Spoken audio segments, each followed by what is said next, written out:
Chris, thank you for coming on today. I think a good place to start would be just a bit of background into who you are. Yeah, thanks, Daisy, and thanks for the opportunity to talk to you today. So, my name's Chris. Let me probably start about when I left school. So, I left school at 16. Further education wasn't an opportunity to me at the time, so I kind of had to get out of there and work quite quickly. So, I kind of fell into a role in Deloitte, not related to tech, not related to transformation, innovation at all. Quite quickly, I realised that wasn't for me. It wasn't suited to sort of where my head goes and where my exploration goes. Sort of as a kid, my parents were very embracing me with sort of adventurous activities, whitewater kayaking, climbing, abseiling, traveling around the world. So it was really, really sort of lucky with that upbringing. So I took the inflection where I'd always enjoyed tech, tinkering around with it, playing around with it, but never really used it in sort of practical situation until then. An opportunity came up with rightmove.co.uk. They just got started, so I was employee number 13 there. Wow, And start. basically, yeah, it was a true startup in the sense of the word. It was post-dot-com bubble bust. So we was in a basement instead with leaks. And basically my accountability there was basically looking after all of the properties on that website and how we load them in and how we grow and attach to new places to obtain that data. So I left there after a couple of years. The website became the top 10 in the UK, and obviously it's in the zeitgeist of the population here, and I still sit on that website quite a bit today. I then went into networking infrastructure, specifically where voice over IP was emerging. I quite liked handling new technologies, seeing how they interface with business. I would always seen myself as sort of the entrepreneurial nature of how technology interfaces with business, how it can disrupt and how it can also empower as well. In there as well, wireless was a big one for us. So we worked with a couple of governments to do that. A great one was getting out to the Falkland Islands and installing one of the world's first metropolitan area networks out there. The reason why we did that and not laid cable is back then, unfortunately, due to the conflict there was minefields laying all the islands, so you couldn't just go and drill into the ground. But connecting islanders, connecting the community together on wireless was quite important. Nice. So that took me a bit of an inflection point to get out and get into university. So I took the opportunity, went abroad for a bit, then studied computer science, researched and published during my time there, because I always had that interest in what's new, how do we test it, how do we prove it, how do we sort of explore. And was that always technology-led then as well? Yeah, it really was. So the challenge that the Department of Defence and Homeland Security gave at the time was to detect a biological attack on a city, but using non-traditional data sources. So how do you use, the posh word for it is geospatial and temporal analytics. What I would say is how do you put something on a map and see it evolve over time? So looking at traffic cameras, looking at people movement, looking at weather patterns, and then if I was sat next to you and I came up with symptoms, do you have those symptoms in a certain amount of time? Well, that tells me what type of virus it could be or biological. If it was in the food supply, well, it obviously all pops up in one place at a time. So I really quite liked dealing with ambiguity, dealing with uncertainty. That was really sort of born of my time at Rightmove. That really sort of ingrained in me. I liked that opportunity. After that, I've spent the last 11 years inside BP's trading and shipping business. It's where we face off to the global marketplace and we buy, sell all of our requirements for group, but we also provide those services to other customers. So helping an airline hedge its fuel prices, going out for a year, or small shipping companies or refining companies as well. In that time, I started fairly junior, so in sort of business analysis, spent my time working across the deal life cycle. And what that's word is really how we look at a trade, how we assess the risk of it from a credit perspective or the influences that will affect its price, that particular product. Worked in the compliance space, and where I am now is I lead a team inside our finance space, basically delivering all our settlements and payments information and trying to make sure that team lands a good service for our customers, and our customers are a trading business, and our counterparties. If we don't get that right, people won't want to trade with us. Keeping our commitments there. But also in that time, I was given the ability to explore building up a digital innovation garage. So that came down from the top that we wanted to be more innovative. What does that mean? So we built an innovation garage, and that led me to sort of building proof of concept hypothesis that I'm sure we'll talk about soon. But then also the company and the way it wants to support its employees. I led its employee LGBT plus group. So that in my time there, grew that to engage with allies and non-LGBT plus individuals, how we can use them to support, advocate and sponsor LGBT plus individuals. Through some amazing people's work there, they had brought BP into the top 13 companies in the world for LGBT recognition. Nice. And we also were the initial signatory, so the United Nations Office of Human Rights approached us to be the initial signatory for the LGBT business standards globally. So I think fusing what my parents have taught me, be adventurous, deal with ambiguity, but in a place of safety and respect, has led me into sort of the technology aspect, seeing how it fuses with business, but also looking at how we can employ and enhance people's experience inside the business as well through the LGBT work as well. And then finally, that sort of culminated in me being recognised by the Financial Times as one of the future LGBT business leaders as well, which was a really sort of impactful and powerful sort of recognition that sort of made me drive and sit down and think about how I can provide that to other people and that stepping stone for others. Chris, it would be good to know from your side what digital transformation means to you. I think there's so many different kind of contexts and definitions of what it means. So exactly where your involvement lies and what your definition would be. Yeah, I look at it from two sides. One, being part of a digital transformation initiative, so something happening to me. And another one is leading those transformation initiatives and trying to change the DNA of the organisation, establishing growth mindsets there. So early on in my career, I was part of a project. We basically decided we need to change a technology platform. We were going to go off in a different direction, but digitise more work that was being manually performed. So for me, digital innovation isn't just simply setting an initiative, setting a strategy, saying we're going to be more innovative.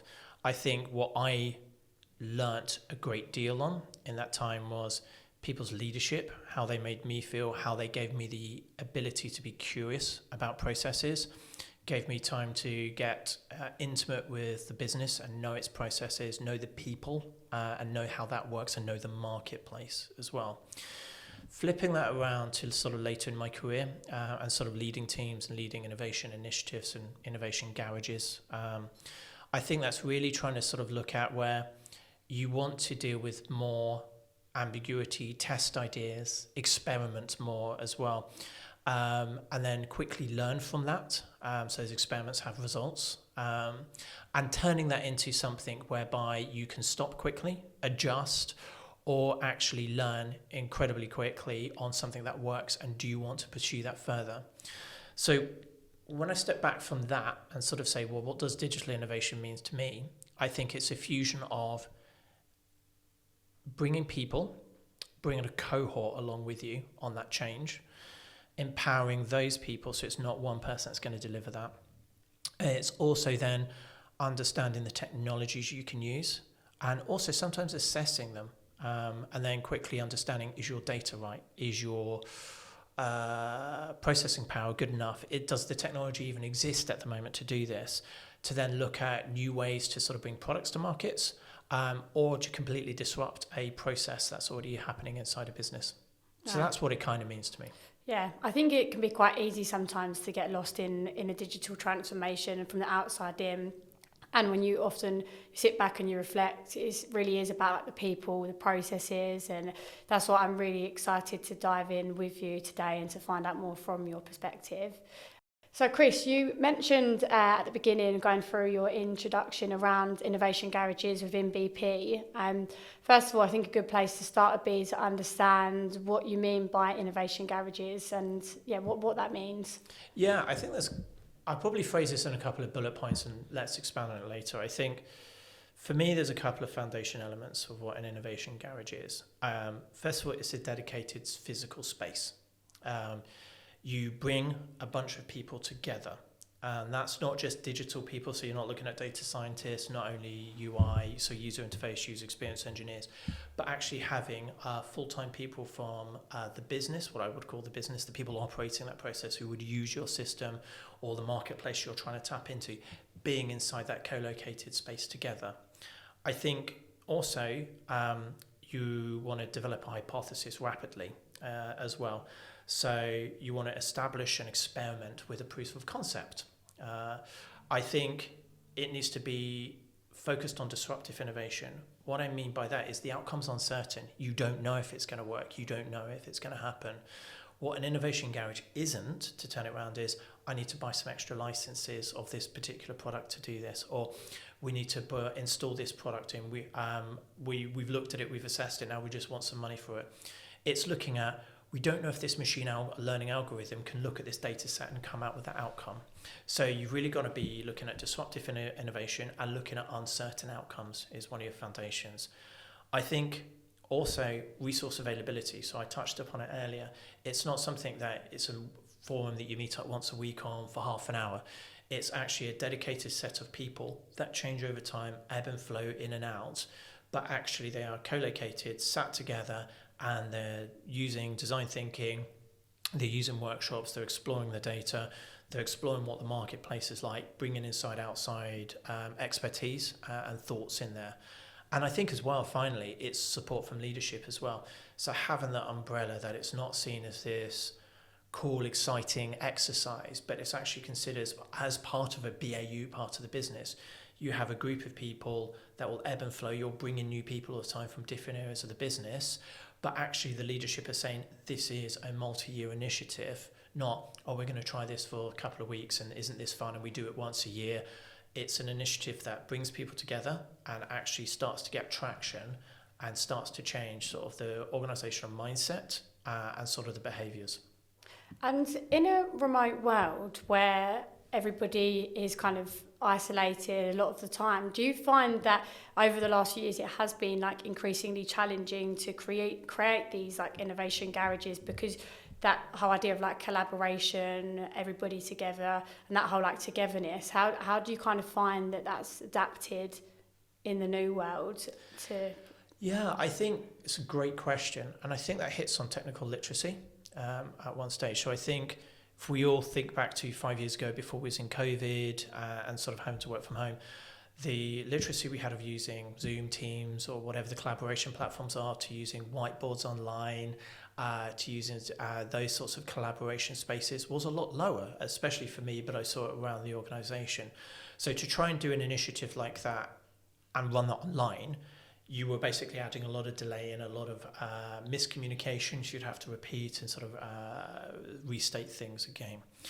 I think I still value co-locating people together, but I think what's made it simpler and easier today is people's technical literacy with tool sets. Say, get on board a Mule board, use Teams whiteboard, and everybody can get a pen out. Everybody's got an iPad now, download an app, and everybody can contribute to that particular whiteboard exercise. I still think, though, when we talk about innovation garages and building proof of concepts, there is a sort of intense effort that comes together, and you sort of co-locating people and investing in co-locating people is quite key, and actually having people together is incredibly valuable versus sort of a Teams call, because there's an amount of bias that comes out when you talk to the person in the room. You don't listen to the people on the phone as much, and I've been guilty of doing that in the past myself. And also I led a team for a brief period of time. I was remote. I found it very, very difficult and to be in on that conversation as well. Yeah, I'm a huge fan of being able to like collaborate face to face and to have that engagement. I think it can often be quite difficult to drive that when you're online. So I think being able to shift that to begin with in like the initial phases can always be so crucial. But it's interesting to see how you find that teams and businesses have adapted to that. Yeah, and I will say it takes investment. Yeah, it takes guts and it takes time out from people's jobs to do that. But what you are doing, and we'll talk about it a bit later on with the time that we built connected innovation inside BP's trading and shipping business, is it's a short term. So it's a short-term, focused effort, experiment with that proof of concept, experiment with that hypothesis, and then you can then sort of look at how you scale and how you build out from there. If we're diving into the elements and the milestones to launch a successful innovation garage, what would you say that looks like and how is that sort of broken down? Yeah, great question. I think I go back to my time when we were sort of establishing that, the Connected Innovation Initiative inside BP. For me, it hadn't really sunk into me the importance of some certain building blocks. I could read them on a piece of paper, they looked good, but then I saw some things really entrench in people or excite people. So I think, first and foremost, leadership commitment is non-negotiable. Not only senior management provides that voice, but also resources. It's a clear mandate for the organisation. It's a clear mandate for people. It activates what I call the clay layer in an organisation. So in BP's times when we explore, you have to kind of get through that clay layer to sort of really activate the business. And it sends that powerful message, this is important, we need to make time for it, you need to invest and make space for it. I think one of the key foundations on an innovation garage is psychological safety. And individuals, they're empowered to communicate, to express, test ideas without fear of criticism or penalty. I think there's a high level of success culture in organizations. We are trained to be performant. Okay, I need to hit this KPI of this. I need to hit this operational key result, OKR of that. And actually, we don't give enough time to just sit back and explore ideas as well. So actually, there's a Journal of Organizational Behavior that sort of talks about psychological safety encourages risk-taking, which is really critical for innovation as well, because you're unsure about the outcome. The only outcome that you're bringing in is uncertainty into that space. I think innovation garages are great. You still got to have a framework. So it doesn't mean you go and do whatever you want and you take time around it. So I think the idea of exploration has to have a big view on it. But how you take an idea into a system, how you bring in the people, how you identify the right capabilities, skill sets, resource, that needs to have quite a strong funnel and quite a strong framework behind it. So design thinking is quite a powerful and impactful way of you sort of go and discover. And then you look at ways of funneling that into the business or into the sort of proof of concept or experimentation. I think innovation garages have to be made up of diversity. Now, I look at diversity of thought. There's this really great experiment that they do, and it really brings out sort of cultural differences between people. And basically, they show this picture, and people in North America and Northern Europe would say it's a woman sat in a corner of a room with a window. People from Africa, Northern Africa specifically, and a bit of the Asia-Pacific region, will actually say it's a woman sat under a tree. Exactly the same picture. And I've seen it with a relationship that I've had where my partner was fundamentally born in a different country, background, and we just looked at things differently. Yeah. And actually, I think that creates a strength. So if you're in a global marketplace, you need that imperative there. I think as well, rapid prototyping. So I've talked about these experimentations, hypothesis. I think that's really key. And around that it's experimentation, it's learning, building in that growth mindset as well. And actually potentially parking a bit about scalability outside the conversation. All you're really wanting to do is test that hypothesis and get the results of that. I think as well, what we did as well with our innovation garage is we created the scenario of what if, and that empowered people to be bold and uncertain. I think the uncertainty isn't the liability here in an innovation garage. It's kind of really the essence of what we're trying to get to. So we're not going to measure the innovation garage on number of successes coming out. We're going to measure the innovation garage on the number of ideas submitted by employees. We're going to measure the innovation garage on actually are there more ideas submitted to the innovation garage over time as well. It's a deliberate choice that we're making. So there's always the allure of immediate scalability. And we're all trained as part of projects, programs. How do we scale that? How do we build that out? How do we make sure we've got digital security? We're getting the right DevOps foundations in place as well. This is just the pure idea as well. I think as well, things that sort of gave the foundations for our innovation garage is the strategic constraint that we put. A proof of concept can't be longer than 8 weeks. So you're really just focusing on the core of the idea. You're not necessarily building out a wonderful user interface. The code might not be built in a way that you can unit test, regression test successfully. Again, removing that scalability. Yes, if you decide to scale it, that is absolutely important. That's where you get your return of investment, your total cost of ownership down. But at that stage, you're really just focusing on, I don't know if it's going to work. Can I bring the right data together for that, the right people together, and the right technology to apply to that hypothesis as well? I think as well, for me, it's that co-location and collaboration again. So again, doing that investment for that 8-week period of time to bring people together, you actually might only need some co-location for the first 2 weeks with your sort of key stakeholders, where you're at that really idea generation. Things can sort of happen quite quickly as well. And I think an innovation garage as well, and when you're testing, is you reward people for stopping as well. And I'll sort of get onto that in a moment. But actually, you don't go, right, okay, here's some money, here's the idea, now you've got 8 weeks. It is equally acceptable to say, hey, we looked at it, the data set doesn't work against this idea. Great, let's stop. And that is a perfectly acceptable and perfectly good outcome. And I'll talk about later about removing some language barriers behind it as well.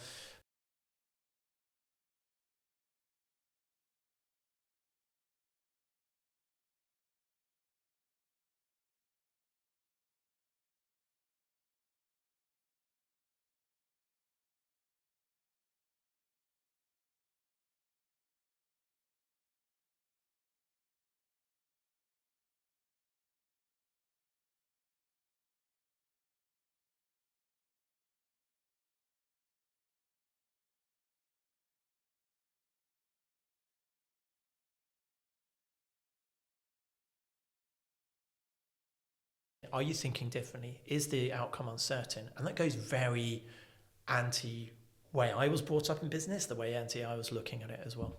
Nice. And I think if there's any leaders out there that are listening to this and sort of digesting this information and thinking there's certain elements within that we're not maybe, succeeding in, I think a lot of it can come down to the psychological safety to begin with and how well set up you are to do that. And you kind of touched on it around the recognition, the rewards.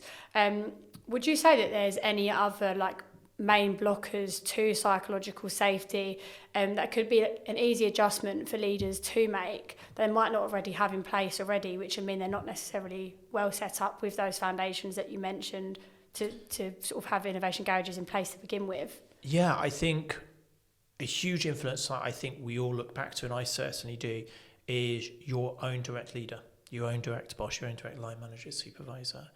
I have made some catastrophic mistakes in the past. I've experimented and it has gone wrong. The leaders that have empowered me to do that have sat me down afterwards and gone, hey, what did we learn? What do we think we might do it a bit differently next time? And of course, I've learned never to make that sort of decision mistake again. But the intent was right. They could read that was there.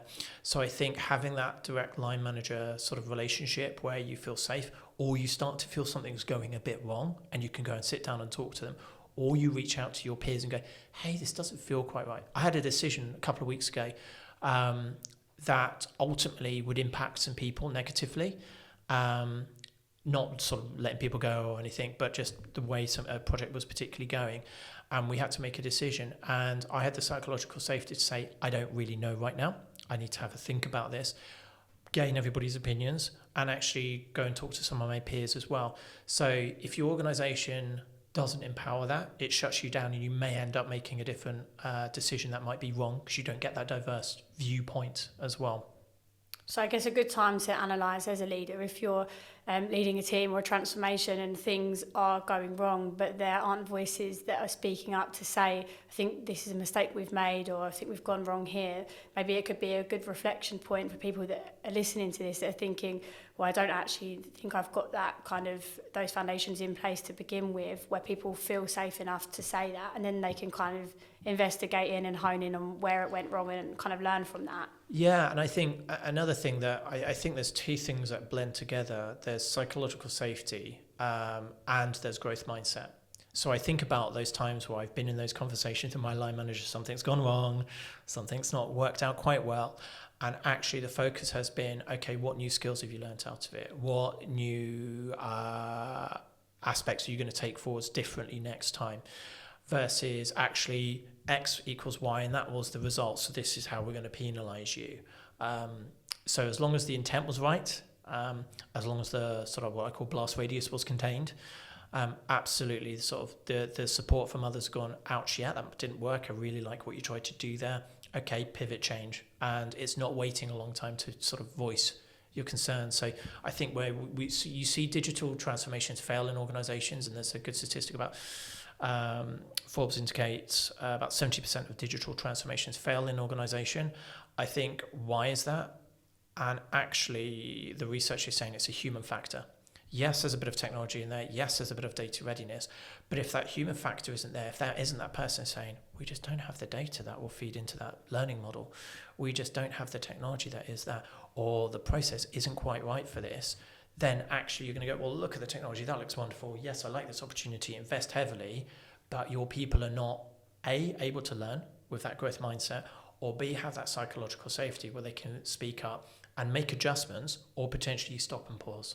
So when we're talking about leadership attributes and risk tolerance, what would you say is critical to navigate and drive change successfully? Yeah, I think that's a really great question, and it focuses on the human element. So Forbes turns around and basically says 70% of transformations fail. Why? It is that human factor as well. So I think when we look at what ideal attributes do we want to see, I think one of that is adaptability. So the ability to look at new data sets, look at new market trends, foresee where things are going and adjust. I think that's key. You can't start on something now and it will not survive in 3 years' time, let alone 5 years' time. So you need to change that. For me as well, risk tolerance is another one as well. So if you're in innovation, it's taking that risk with that blast radius contained as well. So it's not sort of saying, okay, I really want to mine, looking at a different industry, healthcare data. Okay, let me take all my private healthcare records from my company, provide it to an outside provider, and let's mine that. No, there's reputational risks, data security risks, ethical considerations as well. But actually, how do you sort of contain that, and how do you look at that, and what's that blast radius you're trying to control? I think there's some data that backs this up. McKinsey talks about leaders who take more risks are 25% more likely to report successful transformations. So that's something quite interesting as well. I think as well, digital culture for me is quite important. So what is the literacy of everybody around you on tech? So we talked about before the example of COVID-19. Before, I certainly noticed the difference between people's literacy of Teams, Microsoft Teams, Zoom, WebEx really increased. And now we just work from home quite naturally without being very disruptive. Before, we used to know, oh, look, Chris is on holiday, I'm working from home today. And look at the disruption that is because he can't make it to the meeting in time. He's got loads of tech issues as well. So getting people comfortable with using tech. Now, I'm not saying that makes everybody a machine learning expert, a data scientist, but understanding the impact tech can have, how it can empower them within their roles and also the business as well. I think as well within this is creating a powerful coalition around you. So you may have an idea as a leader, you might have an imperative as that leader to communicate it, but who's that coalition? Who's that people that are going to keep that voice going once you're off and doing something else? And that isn't just trying to find the next 5 senior leaders underneath you, but actually trying to hit multiple levels of that organization and building that coalition. So when I've looked around and I've heard somebody look like me, sound like me, be at the same level as me, talking about this and how that can change and talk about it in the language I'm familiar with has been incredibly impactful. During our time in sort of BP as well, when we've gone on these sort of large transformation initiatives or change, actually having that leadership support from the top, imperative, creates that sort of tone and it sort of encourages people to focus around the issue, but also having another person at different levels talking about it, so they can talk about a particular process, they can talk about how they're going to reorganize some of the teams, they can talk about how they're going to protect people as well. That for me, building that coalition around your idea is very important. Like I've said, digital savvy. I think savvy leaders, people who know the tech, people who spend time to understand that tech are 19% more successful in their initiatives. And that was Deloitte looked at that a couple of years ago as well. So for me, it's not about being a tech expert, but understand the impact, understand that relationship of that particular technology and how it can impact you, and how it might transform your business model as well.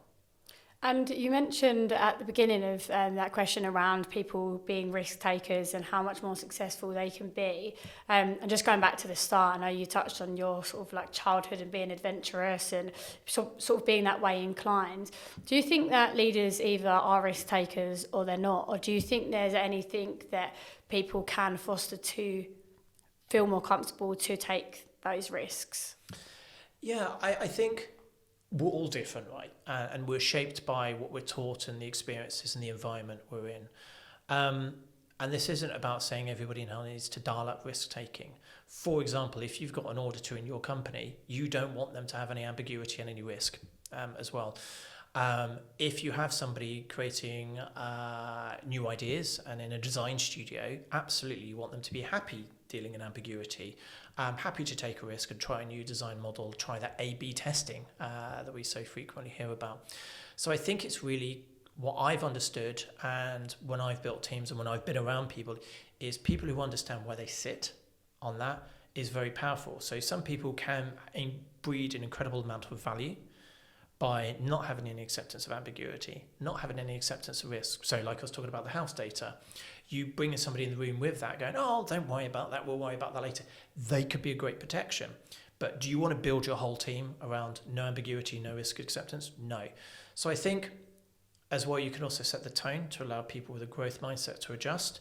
But I think it's not about shifting everybody there.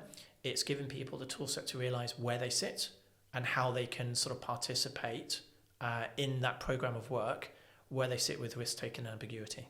Chris, let's talk about failure. So I think working in the field of digital transformation where success is drilled into everybody and, you know, the importance of succeeding, how can you create an environment where people feel safe to fail? And also, how can you create this place where it's institutionalized that failing also leads to innovation and growth? Yeah, I think you get to the crux of it. I think the crux of innovation relies on how you respond to failure as well. So Harvard Business Review, and I keep going back to them, but they sort of highlighted companies who systemically respond to failure are actually more likely of making groundbreaking innovations. So they're more likely to uncover new things as well. So I think, first of all, I noticed when my CFO and CIO sat down and created this innovation initiative with us, they reframed the word failure. So we come up with this phrase in Silicon Valley, and we've heard it all, fail fast. Actually, I think to remove the psychological, nobody wants to be part of failure. So I think for me, it's actually change the word to failure to an experimentation. We create a hypothesis. We test that. That hypothesis has results. So for me, it's not a wordplay. It's actually really fostering a scientific mindset that every outcome is valuable data. So when we launch an initiative inside BP, inside the Connected Innovation, we develop a hypothesis. So we have this idea submitted by an employee. We sit down, we test it against a couple of things. Is the outcome uncertain? Yes, that's great. Do we think we could do it within an 8-week period of time? Yeah, absolutely. Let's experiment with that. So we then sit down, we create the hypothesis. What are we trying to do? What are we trying to prove here? Is the data set viable to prove that? That might be the hypothesis, and you might have a couple of hypotheses that you prove throughout as well. You test, you gather those results. That's inherently natural. So it's not about successes or failures in the traditional sense, but the evidence informs how we work. So I think that changed my mindset, because I was drilled, don't be part of a failure. You don't want to join that thing, that will fail, or that doesn't look like that will work. And for me, that really unlocked what I was looking at. I think experimentation is hard data at the end of the day. Innovation-driven enterprises, they sort of conduct more experiments per year. And actually, they have high gross profits, an innovative culture, and a capability.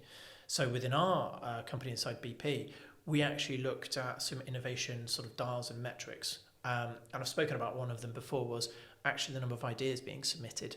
We wanted to see that go up and up over time. So are we getting out to people? Are we encouraging people on a growth mindset, the psychological safety, to engage in ideas as well? That what if scenario as well. So I think, how do we institutionalize it?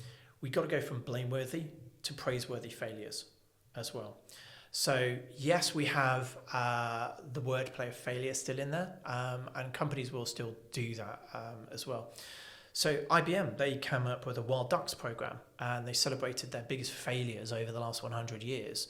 But you're now shifting that focus from actually it's about ideas, it's about the generation, it's about testing something new.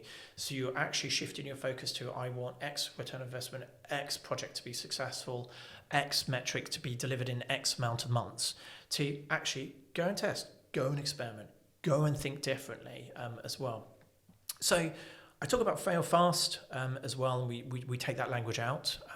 You experiment, you might stop that experiment after that first week as well. But actually, Silicon Valley does this all the time, and the Silicon Roundabout does this all the time in London.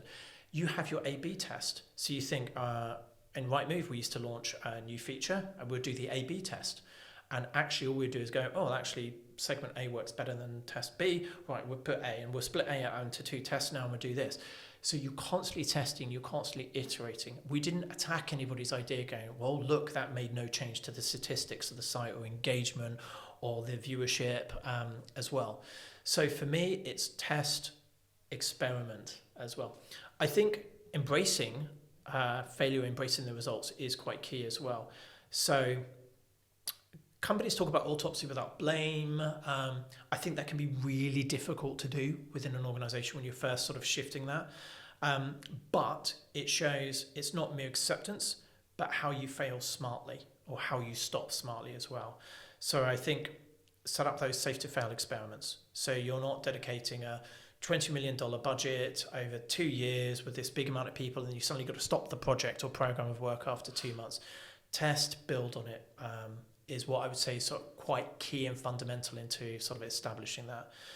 And then I think performance metrics, instead of just end goals, incorporate learning objectives. So celebrate the insights. So as people part of performance reviews, ask people what they've learned, ask people how they've adapted to that new technology, ask people how they would attack something differently. Although the experiment might have proven a result of the data set's not quite ready, how do you improve that data set in the future as well? So I think building the performance metrics around people not to be just deliver that project in budget, in time, etc.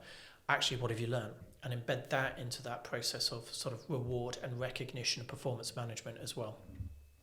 I love the idea of the kind of safe to fail experiment, and I think I've read a lot of Tony Robbins in my time, and he always talks about this concept of pain and pleasure. And I think a lot of people they fear to fail so much they don't enjoy the pleasure of success. And I think having like those experiments and those safe spaces where people can kind of they have that safe space where they feel like if they fail, it's not the end of the world, but also they can see that on the flip side what the pleasure is like to succeed. So putting yourself out there, and if you're having to fail fast, but you enjoying the pleasure of that success afterwards, how kind of worthy that is. So those environments sound super interesting. I couldn't agree more, and I think I reference back to the IBM Wild Ducks program, but we did it internally as well. There's certain hypotheses that we didn't take forwards, but we just thought they were great. We just thought they just completely flipped things on their head. There are certain viability reasons we couldn't take it ahead or something. And we shared that with the wider employee group. We shared that with the wider organization because we're actually celebrating that. We're celebrating people's time to submit ideas, to submit input. So I think you're not only celebrating their success and go, well, here's a certain amount of percentage will work. So you'll get that unicorn 1 in 110 ideas will work and you'll turn into $1 billion company. But you're actually just generally trying to celebrate learning culture, a growth mindset, and experimentation. And that's what you're trying to reward as well. It falls quite nicely into my next question, which is around how can you foster an environment where people feel safe to test new ideas and to experiment? Yeah, and I think that gets around to one of the foundations I was talking about earlier, which is psychological safety. When I first came across that phase, I didn't really kind of understand it. I was working in sort of the diversity and inclusion initiative within inside BP, and it didn't really connect with me, didn't really chime, didn't really make much sense, but it was this lovely word that people were using. So I spent a bit of time sort of stepping away, reading about it, and then thinking back to times where I have actually then had psychological safety. So basically, what is it? So Dr. Amy Edmondson of the Harvard School of Business basically looked at clinical teams. And she found out teams with higher error rates and reporting them actually performed better. And that looked quite paradoxical at the time. But what she was able to infer is those teams would feel able to raise the issue, the error, the problem, but they would also dissect and talk about it to then stop that from happening again in the future. So they would actually learn and then perform better. So they had the learning opportunity, the growth mindset, and the psychological safety. So for me, I thought about back to that when I was part of a large program of work. It was something that basically took a couple of years to put in, tens of millions of dollars to do. And effectively, for certain business reason, we had 7 months to completely replace it. I remember sitting down on the first day, an external program manager, we hired him, and I was their first employee. And they said, fantastic, I'm glad you're here. Clearly you've delivered a project inside BP before. No, I haven't. You could see their heart sink a little bit. That's all right. Well, clearly you know about this subject matter expert of this part of the system. No, I've never worked on it before. And you could just see them just sink. And effectively what we had to do is build a new team up as well. We quickly established as part of that team, we didn't know the business, we didn't know the system, and we didn't know the code. But actually that triggered something quite important with us, is we started sharing what we don't know. We started sharing what was blocking us, holding us back from doing things as well. So very quickly we got together with our business counterparts. They came into the program of work full time. They were talking us through things. I was able to activate myself, and I was able to go off and do some things and work out that for them. The developers were able to understand that code a lot better. Well, what does that mean? And we're able to really understand that. So we discussed our failures. We discussed openly what we didn't know. And for that really sort of activated Dr. Amy Edmondson's research to me around reporting what we didn't know, the impediments in a backlog that we were finding, really activated our retrospective. And for us, this was a long time ago. So it was one of BP's first agile projects. In 2 months, we'd replaced the Scrum Master. The Scrum Master was like, you just have got this now. You know what you're doing. You're self-organizing. Because we had that high safety and that psychological trust with each other, we went out to get each other. We went out to be horrible. And ultimately, I think part of it was just the situation whereby we was all in the same boat as well. So I think for me, I then think about how do I exemplify that mindset? How do I exemplify that psychological safety as well? So Gallup showed employees who work for their line managers, they're 3.5 times more likely to contribute to their fullest potential if they feel they're heard, listened to, and their own mistakes are sort of looked at in a realm of growth. I think for me though as well, admitting your own vulnerabilities as well. My current role that I'm in now, I was talking to my team about changes that we wanted to see, and actually by me leaning into that team and actually speaking to them about, actually I think I got this a bit wrong when I came in, what do you think about that? It could allow them to come in, speak up. I gave them that forum where traditionally sort of a very hierarchical structure, no, I must do what whoever says is right, and it really flattened it. I prefer sort of very flat leadership structures where everybody has that seat at that table who's sort of participating in that conversation. For me as well is that risk taking as well. So for me, it's also who you hire. So we can write culture down on a piece of paper. There's a good old saying that sort of culture eats strategy for breakfast. We've all heard that for years. But I go one further on this as well, where I think you can write it down, you can show your new hire that new piece of paper. But let's be honest,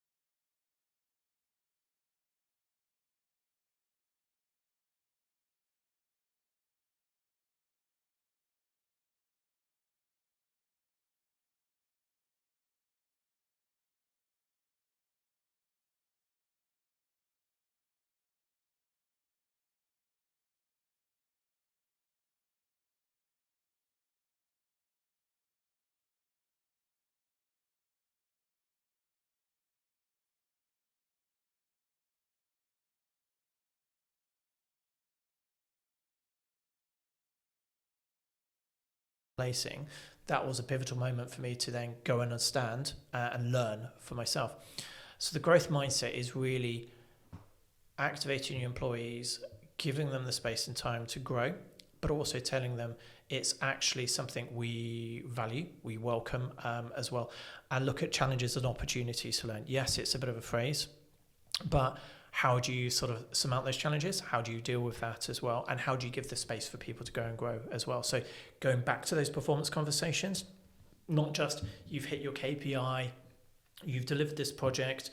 Yes, you've got some psychological safety where you've sort of not criticized somebody for an idea, you've allowed them to do some experimentation and risk taking, but also how have you empowered where people aren't just this static object that they see themselves in, they constantly want to learn, do new things as well. So I think it's like when you're going into a new project or a new program, you haven't got to be an expert in that field, in that particular thing, having that kind of confidence to even though it's something you may not be best educated in, to just jump in the deep end and give it a go. Well, I look back at my career, and by certainly no means I'm going to say I'm the subject matter expert, but I've worked on sort of networking technologies, a .com, workmove.co.uk. I've worked inside BP across technology in the market risk space, the credit risk, the compliance monitoring space. So at stages, sort of really trying to quickly learn the subject matter and the space of the people you're with, but then bring these sort of generic principles along of psychological safety, growth mindset, safe risk taking as well, and an innovative culture, even as part of business as usual teams, can be very, very powerful. And I think as well, like companies with a growth mindset as well, Harvard Business Review again did a study where there was found to be actually 47% high trust amongst employees. So if you get that growth mindset, you're given that ability to grow, it breeds psychological safety. So there's a really good interlink with that. And then also people who have a good growth mindset and are encouraged to have that. Fortune was actually saying 34% of people have a greater sense of community inside that company and a greater sense of ownership of what they're doing and the commitment to the work they are. And I look back at that in myself, and where sort of my previous managers, my previous leaders have been sort of pushing me and propelling me to learn more, do more things, experiment more. I've thought about that, and it has really sort of given me that place where I can sort of say, help, I'm a bit out of my depth, and talk to peers or talk to them and sort of say I'm struggling a bit. But then also B, I know I'm going to be given some abilities to go and learn something, go and explore that, or go and talk to some other people and find that one out as well. So for me, those are sort of the principles I've taken throughout the different spaces, from, like I was talking to you before about whitewater kayaking, giving somebody that ability where they can step on the water for the first time and they're nervous about it, and allow them to grow, feel safe on that water, give them that capability, but then also allow them to explore that in that safe place, allows then somebody to sort of start doing explorations in whitewater kayaking where they potentially were really, really scared of water as well. So those sorts of things, and taking that forward into business, but then also outside, is something that I found really powerful for people and really propels them forwards.